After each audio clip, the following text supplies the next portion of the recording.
Dalam nama Bapa dan Putra dan Roh Kudus. Amin. Salam Maria, penuh rahmat Tuhan sertamu. Terpujilah engkau di antara wanita, dan terpujilah buah tubuhmu Yesus. Santa Maria, Bunda Allah, doakanlah kami yang berdosa ini, sekarang dan waktu kami mati. Amin. Dalam nama Bapa dan Putra dan Roh Kudus. Amin. Pada Pastor Niko, waktu kami persilakan Pastor. Terima kasih. Selamat malam, Bapak Ibu, Pastor, Suster yang terkasih. Malam, Pastor Niko. Malam ini kita kembali merenungkan sabda Tuhan yang adalah bacaan kita juga tadi pada saat novena hari terakhir ini. Dengan gembira seperti tadi malam, saya mempersilahkan seseorang yang tergerak hatinya untuk membacakan Injil itu kembali kepada kita, agar semakin meresap di hati kita, semakin kita renungkan dalam batin kita apa yang Tuhan inginkan dari kita melalui sabdanya pada malam hari ini. Dipersilahkan. Setelah Yesus yang bangkit berkata kepada Petrus, "Ikutlah aku." Petrus berpaling dan melihat bahwa murid yang dikasihi Yesus sedang mengikuti mereka, yaitu murid yang pada waktu mereka sedang makan bersama duduk dekat Yesus. Dia inilah yang berkata, "Tuhan, siapakah dia yang akan menyerah Engkau?" Ketika Petrus melihat murid itu, dia berkata kepada Yesus, "Tuhan, apakah yang terjadi dengan dia ini?" Jawab Yesus, "Jikalau aku menghendaki supaya ia tinggal hidup sampai aku datang, itu bukan urusanmu.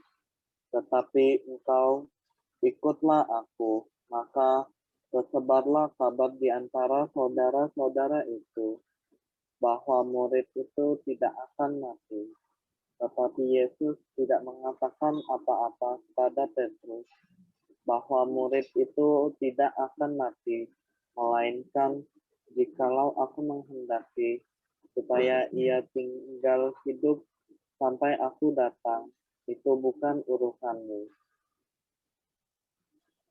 Dialah murid yang memberi kesaksian tentang semuanya dan yang telah menuliskannya, dan kita tahu bahwa kesaksian itu benar. Masih banyak hal-hal lain lagi yang diperbuat oleh Yesus. Tetapi jikalau semuanya itu harus dituliskan satu per satu, maka agaknya dunia ini tidak dapat memuat semua kitab yang harus ditulis itu. Demikianlah Injil Tuhan. Terpujilah Kristus. Selamat malam kembali. Kita akan merenungkan sabda Tuhan yang kita dengarkan pada malam hari ini. Ada satu peristiwa menarik antara Petrus dan murid yang dikasihi itu. Ini dalam arti tertentu mewakili kita semua yang dipanggil untuk tinggal di dalam Yesus. Petrus dan murid yang dikasihi oleh Yesus itu mewakili kita semua yang dipanggil untuk tinggal dalam Yesus. Peristiwa ini dapat membantu kita melihat peran dan keterbatasan seorang gembala. Kalau kita dipanggil untuk mengikuti seorang gembala, pertama-tama dan terutama kita dipanggil untuk mengikuti Yesus. Artinya, bila kita dipanggil untuk mengikuti seorang gembala, seorang pemimpin, seorang pastor, uskup, dan paus, pertama-tama dan terutama kita dipanggil untuk mengikuti Yesus. Petrus tahu bahwa Yesus mencintai murid ini secara khusus. Dan pada kaki salib, Yesus mempercayakan Maria kepadanya sebagai ibunya. Kita ingat bagaimana pada saat disalib, Yesus berkata kepada murid yang dikasihi itu, "Inilah ibumu." Dan kepada Maria, Yesus mengatakan, dan kepada Maria, Yesus mengatakan, "Inilah anakmu." Petrus telah diteguhkan sebagai batu karang. Tadi malam kita dengarkan, Yesus menyerahkan domba-domba itu kepada Petrus. "Petrus, Simon anak Yohanes, apakah engkau mengasihi aku?" Petrus menjawab, "Ya Tuhan, engkau tahu bahwa aku mengasihi engkau." Dan Yesus mengatakan, "Gembalakanlah domba-dombaku." Maka Petrus telah diteguhkan pada awal panggilannya sebagai batu karang, dan sebagai pemimpin, dan akhirnya sebagai gembala. Kemudian pada malam hari ini kita mendengarkan dua pribadi yang ditunjukkan, yakni Petrus dan murid yang dikasihi itu. Lalu bagaimana halnya dengan murid yang dikasihi itu? Apa yang akan terjadi dengannya? Maka Injil mengatakan kepada kita malam ini, ketika Petrus melihat murid itu, ia berkata kepada Yesus, "Tuhan, apakah yang akan terjadi dengan dia ini?" Jawaban Yesus seolah-olah ambigu, mendua, dan tidak jelas. Yesus mengatakan dalam ayat 21 sampai 22 begini, "Jikalau aku menghendaki supaya ia tinggal hidup sampai aku datang, itu bukan urusanmu. Tetapi engkau ikutlah aku." Kita lihat bagaimana hubungan antara Petrus dengan murid yang dikasihi ini. Melambangkan apakah itu? Sementara Petrus telah pernah menyangkal Yesus, tapi tetap dipercayai sebagai gembala. Dan apa yang akan terjadi dengan murid yang dikasihi itu? Yang selalu bersama dengan Yesus bahkan di kayu salib. Di bawah salib dia terus berdiri. Yesus pertama-tama berkata kepada Petrus tentang itu, "Ia bukan urusanmu, tetapi engkau ikutlah aku." Ini mungkin bermakna lebih dalam bila kita renung-renungkan di dalam hati kita. Kita ingat dalam sejarah kehidupan para rasul itu, pengikut Yesus itu, kita ingat bahwa Petrus dan Yohanes, kedua murid itu amat dekat satu dengan yang lain. Seringkali mereka berada bersama-sama. Mereka disatukan dalam kasih Yesus. Mereka berbeda dalam segi sifat, watak. Karakter mereka berbeda sekali. Bahkan mereka sering tampil atau kadang-kadang tampil sebagai saingan satu sama lain. Yang satu lari lebih cepat daripada yang lain. Kita ingat pada saat kisah kebangkitan, mereka berlari mendahului satu sama lain. Mereka ingin cepat bertemu dengan Yesus yang bangkit itu. Petrus sudah diteguhkan sebagai gembala yang akan memberi makan dan menggembalakan kawanan Yesus. Yang Yesus adalah gembala baik yang istimewa dan sempurna. Peranan ini, peranan kegembalaan yang diserahkan kepada Petrus adalah untuk membawa orang kepada Yesus. Agar orang-orang itu tinggal dalam Yesus. Agar mereka hidup bersama dengan Yesus. Dan agar Yesus tinggal di dalam mereka. Dan agar mereka menjadi murid-murid yang dikasihi. Yang memperoleh inspirasi dan dipimpin oleh Yesus sendiri dan Roh Kudus. Peranan Petrus tampaknya sederhana, tetapi begitu sangat penting. Ia dipanggil untuk menjadi tanda dan sumber kesatuan bagi kawanan. Gereja di dunia ini membutuhkan seorang gembala dan gembala-gembala untuk membantu semua agar setia pada panggilan mereka. Petrus mempunyai peranan, seperti halnya murid yang dikasihi juga mempunyai peranan Masing-masing memiliki peranan yang khas, peranan tersendiri. Keduanya telah dipanggil oleh Yesus. Dan kalau mereka sudah sempurna, satu sama lain, Yesus akan menjadi satu-satunya gembala. Dan semua akan menjadi murid yang dikasihi di dalam Dia, di dalam kemuliaan Bapa. Apakah yang dimaksudkan oleh Yesus dalam Injil hari ini ketika Dia berkata mengenai orang yang dikasihi itu, yang berada atau tinggal di dalam Yesus? Penginjil Yohanes menuliskan begini pada ayat 23. Tersebarlah kabar di antara saudara-saudara itu bahwa murid itu tidak akan mati. Tetapi Yesus tidak mengatakan kepada Petrus bahwa murid itu tidak akan mati. Melainkan Yesus mengatakan, jikalau aku menghendaki supaya ia tinggal hidup sampai aku datang, itu bukan urusanmu. Bagaimana Yohanes akan tinggal, dalam tanda petik tinggal sampai kedatangan Yesus yang terakhir? Mungkinkah itu berarti bahwa ketika gereja berkembang dan tersebar ke seluruh dunia dan sepanjang zaman, gereja perlu bertumbuh secara mendalam dan menemukan secara lebih jelas lagi pesan-pesan yang tersimpan dalam Injil Yohanes? Apa maksud Yesus mengatakan itu? Mungkinkah hidup mistik yang dinyatakan oleh Yohanes akan menjadi sumber kesatuan seluruh umat Kristen? Mungkinkah bahwa sampai Yesus datang akan selalu ada murid-murid yang seperti Yohanes? Apakah itu maksudnya? Akan adakah murid-murid seperti Yohanes yang mengasihi Yesus sampai di kayu salib? Akan menjadikan Maria, ibu Yesus, sebagai ibu mereka sendiri? Itukah maksud Yesus? Saudara-saudariku yang terkasih, Injil Yohanes berakhir dengan pesan mengenai persekutuan, komunio, dan persatuan yang mengungkapkan keinginan hati Yesus yang paling mendalam. Agar para murid itu, para rasul itu, apapun peranan mereka masing-masing, harus selalu saling mencintai. Saudara-saudariku yang terkasih, Yohanes mengakhiri Injilnya dengan menandainya dengan namanya.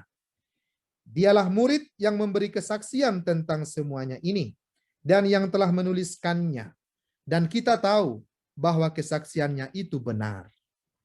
Masih banyak hal-hal lain lagi yang diperbuat oleh Yesus, tetapi jikalau semuanya itu harus dituliskan satu persatu, maka agaknya dunia ini tidak dapat memuat semua kitab yang harus ditulis itu. Mungkin kita mempunyai kesulitan untuk percaya akan tanda-tanda atau mukjizat-mukjizat yang diceritakan oleh Yohanes dalam Injil ini. Namun, sesungguhnya, mukjizat itu terjadi dan tidak dapat kita sangkal. Bahwa seorang yang dihukum mati oleh orang-orang Romawi dan beberapa orang yang tidak berpendidikan yang meninggalkan pantai Danau Galilea mengikuti Yesus, dan sesudah kematiannya mereka tercerai-berai, tetapi akhirnya menaklukkan tidak hanya penguasa Romawi, melainkan seluruh penguasa dunia ini. Mukjizat inilah yang mengajak kita untuk percaya bahwa damai dan kebenaran adalah mungkin. Juga, walaupun zaman sekarang pengaruh gereja-gereja Kristen itu sepertinya berkurang, tetapi mari kita lihat mengenai kasih universal yang diberikan oleh Yesus kepada kita merupakan kebenaran terdalam dan daya yang paling kuat yang dapat mendatangkan damai kepada dunia kita. Setiap saat, setiap momen-momen tertentu, pemimpin-pemimpin negara selalu mengarahkan pandangannya ke Vatikan, menunggu pernyataan-pernyataan Paus untuk hal-hal isu-isu global, isu-isu perdamaian, moral, dan sebagainya. Mata bangsa-bangsa tertuju kepada gereja Katolik, kepada pemimpin universal, gereja Katolik, gembala yang satu itu, yang adalah wakil Kristus. Tertuju ke sana, yang adalah gembala di dunia, yang mewakili Kristus, mewartakan ajaran moral, ajaran kebenaran kepada semua manusia, kepada semua bangsa. Saudara-saudaraku yang terkasih, para suster dan pastor yang terkasih, renungan kita pada malam hari ini bertemakan berserah pada kehendak Allah. Kadang kita sulit membedakan pasrah dengan berserah. Seolah-olah keduanya punya arti yang sama. Padahal sesungguhnya hal itu berbeda bila kita renungkan. Berserah mengandung kata kerja yang aktif, artinya menyerahkan segala sesuatu kepada Allah didasari oleh iman. Allah pasti memelihara, Allah pasti menunjukkan yang terbaik. Berserah berarti percaya bahwa ada otoritas lain yang berkuasa, yang mengatur segala-galanya menjadi lebih baik. Sementara pasrah mengandung unsur pasif. Kita tidak berdaya. Seseorang tidak berdaya lagi, maka pasrah, menyerah, dan merasa kalah. Maka dalam bahasa iman, berserah adalah tindakan iman. Membiarkan Tuhan menuntun kita. Membiarkan Tuhan mengarahkan hidup kita. Membiarkan Tuhan menjadi pengatur segala-galanya yang terbaik bagi hidup kita. Karena kita percaya, bila Tuhan yang menuntun kita, Tuhan pasti mengarahkan kita kepada kebaikan. Sementara pasrah mengandung unsur keputusasaan, hopeless. Mengandung unsur keputusasaan atau ketiadaan harapan. Saudara-saudariku yang terkasih, dalam Amsal bab 3 ayat 5 dikatakan, percayalah kepada Tuhan dengan segenap hatimu, dan janganlah bersandar kepada pengertianmu sendiri. Dan surat Rasul Petrus bab 1, bab 5 ayat 7 mengatakan, serahkanlah segala kekhawatiranmu kepadanya, sebab ia memelihara kamu. Mazmur 37 ayat 5 berkata, serahkanlah hidupmu kepada Tuhan dan percayalah kepadanya, dan ia akan bertindak.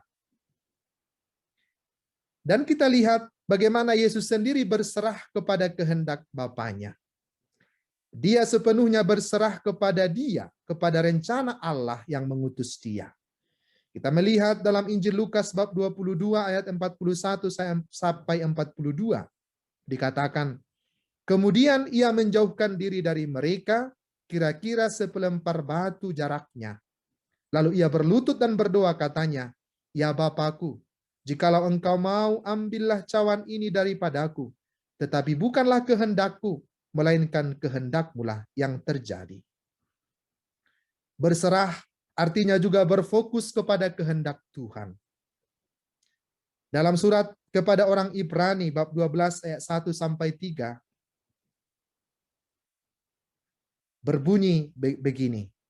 Karena kita mempunyai banyak saksi, bagaikan awan yang mengelilingi kita, marilah kita menanggalkan semua beban dan dosa yang begitu merintangi kita, dan berlomba dengan tekun dalam perlombaan yang diwajibkan bagi kita. Marilah kita melakukannya dengan mata yang tertuju kepada Yesus yang memimpin kita dalam iman, dan yang membawa iman kita itu kepada kesempurnaan, yang dengan mengabaikan kehinaan, tekun memikul salib, ganti sukacita yang disediakan bagi Dia, yang sekarang duduk di sebelah kanan tahta Allah. Ingatlah selalu akan Dia, yang tekun menanggung bantahan yang sehebat itu terhadap dirinya dari pihak orang-orang berdosa, supaya jangan kamu menjadi lemah dan putus asa. Saudara-saudariku yang terkasih, berserah kepada kehendak Allah itu tidak selalu mudah. Karena itu, bisa juga menjadi menyakitkan bagi kita. Kita tidak sanggup melihat kehidupan kita. Kita tidak sanggup berserah. Kita tidak sanggup berserah kepada kehendak Allah. Tapi waktu kita memahami kemenangan yang datang dari keputusan untuk berserah itu, hal itu membuat kita yakin untuk melakukannya. Dan Santo Paulus juga mengatakan hal yang sama dalam suratnya yang kedua kepada jemaat di Korintus bab 4 ayat 16 sampai 18. Sebab itu kami tidak tawar hati, tetapi meskipun manusia lahiriah kami semakin merosot, namun manusia batiniah kami dibaharui dari sehari ke sehari. Sebab penderitaan ringan yang sekarang ini mengerjakan bagi kami kemuliaan kekal yang melebihi segala-galanya, jauh lebih besar daripada penderitaan kami. Sebab kami tidak memperhatikan yang kelihatan, melainkan yang tak kelihatan. Karena yang kelihatan adalah sementara, sedangkan yang tak kelihatan adalah kekal.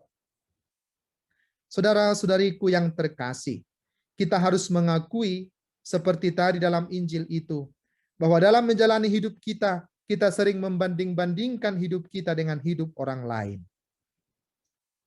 Kemudian membuat kita berpikir dan sering bertanya, kenapa saya begini? Mengapa dia begitu? Kenapa saya tidak seperti dia? Dan sebagainya, dan sebagainya. Ada begitu banyak pertanyaan yang muncul di benak kita, dan hal ini bisa membuat kita kehilangan sukacita. Injil hari ini, Simon Petrus menyibukkan diri dengan masa depan dari murid yang dikasihi Tuhan, yakni Yohanes itu. Simon Petrus ingin tahu apa yang akan terjadi dengan Yohanes setelah Yesus pergi. Jawaban Yesus ambigu dan bahkan menohok hati Petrus. Yesus mengatakan, jikalau aku menghendaki ia tinggal hidup sampai aku datang, itu bukan urusanmu. Tetapi engkau ikutlah aku. Buat Yesus tidak penting Simon Petrus mengetahui segala-galanya tentang Yohanes. Yang paling penting adalah bagaimana dia mengikuti Kristus. Kita tidak boleh terlalu ingin tahu tentang kepentingan orang lain. Kita tidak boleh membanding-bandingkan hidup kita dengan orang lain. Berserah kepada kehendak Allah, itu yang pertama dan terutama untuk hidup kita. Memang penting untuk kita saling mengingatkan, mendorong dan membantu. Kita tidak boleh lupa memang untuk saling menasihati dalam kasih Tuhan, saling menolong dalam kasih Kristus. Tetapi kita tidak boleh melupakan yang utama. Yang utama adalah ikutlah Tuhan. Tidak mengurus urusan orang lain secara terus-menerus tanpa mengingat hakikat kita untuk mengikuti Tuhan. Ikutlah Tuhan mengandung arti berserahlah padanya, yakinlah padanya, semua akan baik. Kesanggupan kita untuk berserah kepada Allah adalah karena iman kita sendiri. Karena kita percaya kepada Allah. Allah pasti menyelenggarakan segala sesuatu dengan baik adanya. Katekismus Gereja Katolik membuat catatan-catatan tentang iman itu antara lain bahwa iman itu perlu untuk keselamatan kita. Persekutuan sempurna bersama Tuhan dalam kebahagiaan kekal di surga, itulah keselamatan yang menjadi tujuan hidup kita. Maka kita membutuhkan iman yang membimbing kita menjalani hidup ini. Pokok iman yang sejati adalah Tuhan yang dinyatakan dalam Yesus Kristus. Dia berkata, akulah jalan, kebenaran, dan hidup. Iman merupakan anugerah penglihatan yang memungkinkan kita melihat cahaya itu serta menghantar kita kepada tujuan akhir hidup kita, yakni keselamatan abadi.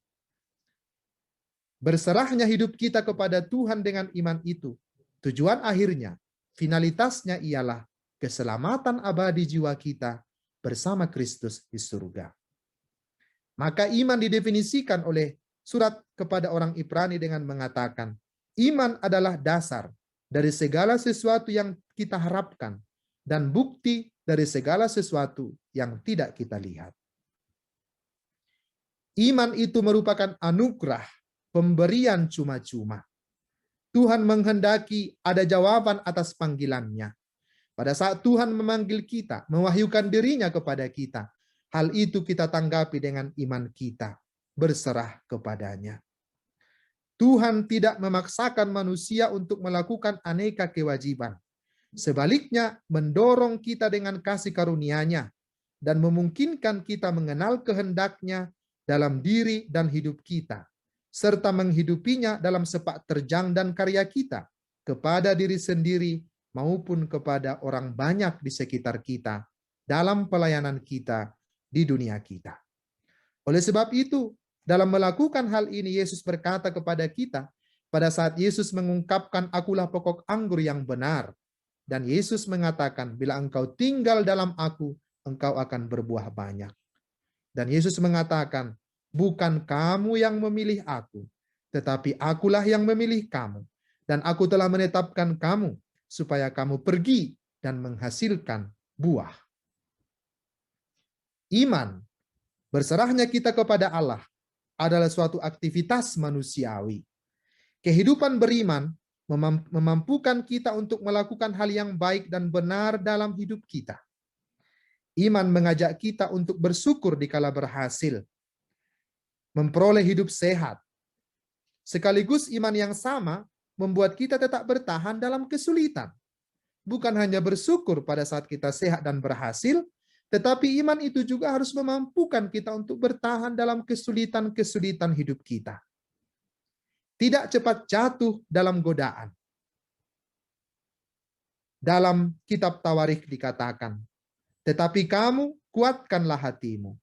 Janganlah lemah semangatmu, karena ada upah bagi usahamu."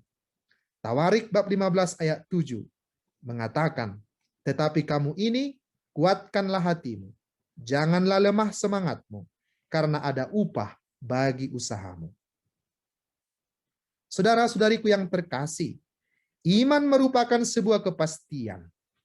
Iman adalah pekerjaan jiwa yang dengannya kita merasa pasti akan keberadaan dan kebenaran dari sesuatu yang tidak ada di depan kita, walaupun tidak kita lihat secara kasat mata, atau tidak tampak bagi indera manusiawi kita. Paulus mengatakan hal ini kepada jemaat di Korintus dalam suratnya yang kedua dengan berkata, "Sebab hidup kami ini adalah hidup karena percaya, bukan karena melihat." Dan kita ingat juga bahwa iman itu bukanlah iman yang pasif. Kita berserah kepada Allah, maka iman itu selalu bekerja melalui cinta kasih. Iman itu selalu bekerja melalui cinta kasih. Kita menjadi pribadi utuh dan sejati melalui tindakan dan karya cinta kasih kita. Cinta dengan demikian menjadi tanda dari iman yang aktif dan hidup. Itulah sebabnya mengapa gereja menjadi persekutuan dalam ikatan cinta sebagai simbol cinta Tuhan kepada manusia. Dan Paulus dengan jelas mengatakan, demikianlah tinggal ketiga hal ini, yaitu iman, pengharapan, dan kasih. Dan yang paling besar di antaranya adalah kasih. Kita melihat itu dalam 1 Korintus bab 13 ayat 13. Saudara-saudariku yang terkasih, dengan beriman kita berserah kepada Allah, memampukan kita untuk bertumbuh terus-menerus. Pertumbuhan yang terus-menerus, tidak menjadi mandek, tidak menjadi layu, tetapi justru bertumbuh terus-menerus. Iman itu memampukan kita bertumbuh dalam hidup kita. Hakikat cinta Tuhan adalah Roh Kudus-Nya. Roh Kudus yang membantu kita bertumbuh dan menghasilkan buah-buah kehidupan yang bisa dinikmati banyak orang.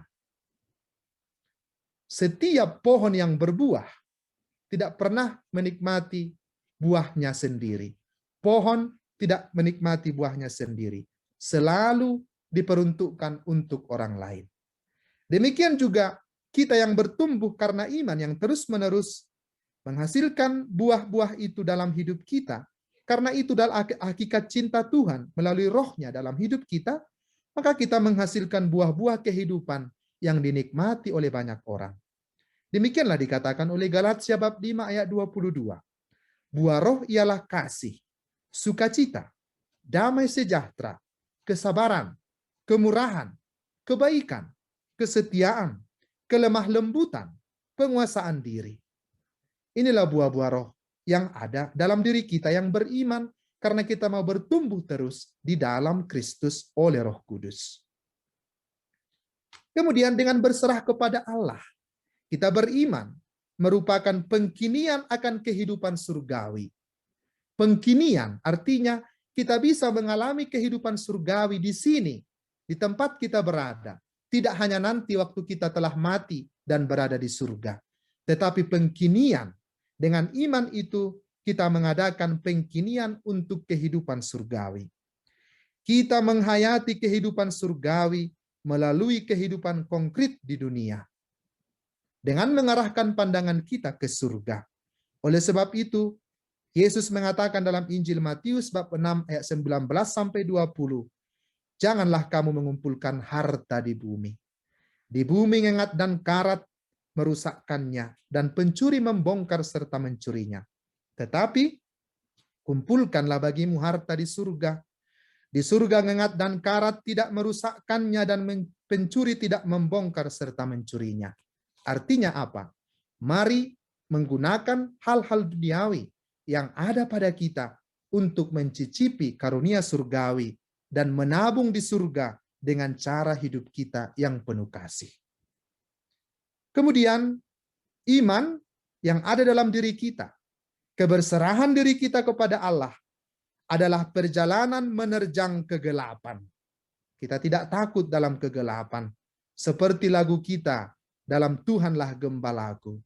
Tuhanlah Gembalaku, takkan kekurangan aku. Meskipun di dalam gulita, aku pun tak gentar, karena Tuhanku selalu membimbing jalanku. Dijaganya jiwa ragaku, hingga musuh tak berdaya. Iman itu adalah perjalanan yang menerjang kegelapan. Bagi kita, Kristus adalah juru selamat, penebus dan pembebas kita dari jurang kegelapan menuju terang surgawi. Kristus hadir menunjukkan jalan dan makna hidup yang sejati bagi kita. Kristus merupakan garam dan terang dunia. Dan kita pun diundang oleh Yesus dalam Injil Matius bab 5 ayat 13 sampai 16 menunjukkan iman itu kepada orang lain. Kita menerjang kegelapan, menunjukkan cahaya, dan Yesus mengatakan, kamulah cahaya itu, kamulah terang itu. Jadilah garam dan terang dunia, dan itu kamu akan membawa terang bagi orang lain. Saudara-saudariku yang terkasih, dengan begitu berserah kepada Allah itu adalah sangat indah. Kita percaya ada satu otoritas yang mengatur hidup kita. Dia adalah seniman yang terbaik, seniman yang tidak dimiliki oleh orang-orang seperti di dunia ini. Dia bukan seniman seperti seniman duniawi. Dia adalah seniman yang mengatur seluruh hidup kita. Maka mari kita berserah diri kepadanya. Seolah-olah atau kadang-kadang hidup kita itu seperti bangunan yang berantakan atau bahan-bahan bangunan. Di sana ada semen, di sana ada pasir, di sana ada keramik, di sana ada kerikil, di sana ada besi. Kita tidak tahu bagaimana mengatur itu semua. Tapi bila kita menyerahkannya kepada ahli bangunan, kepada tukang bangunan, segala konstruksinya, kepada seorang arsitek dan kepada ahli bangunan, maka bahan-bahan bangunan tadi akan berdiri terkonstruksi seperti bangunan-bangunan yang megah, yang bisa ditempati dan kita nyaman di dalamnya. Hidup kita pun, bila kita serahkan kepada ahli bangunan, yakni Kristus sendiri, yang membentuk hidup kita dengan seluruh masalah-masalah hidup kita, kelemahan-kelemahan kita, dia akan membentuk, mengkonstruksi hidup kita dengan baik, dengan indah, karena dia adalah konstruktor surgawi. Dia tahu segala sesuatu tentang hidup kita. Mari berserah kepadanya, menyerahkan hidup kita kepadanya. Amin.